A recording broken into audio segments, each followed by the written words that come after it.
خلي بالك لو بترمي اكياس الزباله في الاماكن الغير مخصصه ليها ممكن تتحبس، وفي نفس الوقت تدفع غرامه ابتداء من 20,000 جنيه ولحد 100,000 جنيه بسبب كيس الزباله اللي انت مستهون بيه. فيا ريت محدش يرمي اكياس الزباله في الشارع ويسيبها، لان لو اتعمل لك مخالفه او اتظبطت وانت بتعمل كده فهتدفع ابتداء من 20,000 جنيه لحد 100,000 جنيه.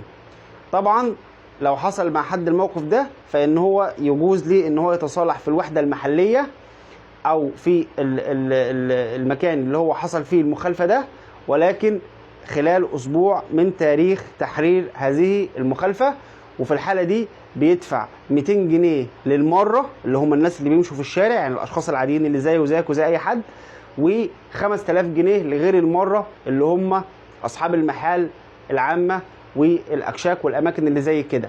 فيا ريت يا جماعه نخلي بالنا من القصه دي، وخصوصا اصحاب المحلات، لان بتوع الاشخاص العاديين اللي زي وزيك لو حد رمى كيس الزباله في اي مكان ممكن ما حدش، وارد ان ما حدش ياخد باله منه، لكن اصحاب المحلات او الاكشاك ممكن يكون عندهم زباله كتيره فممكن يرموها في مكان مثلا في طريق او في مكان سكه حديد او في مكان مفتوح او في اي حته او في مصارف او بتاع.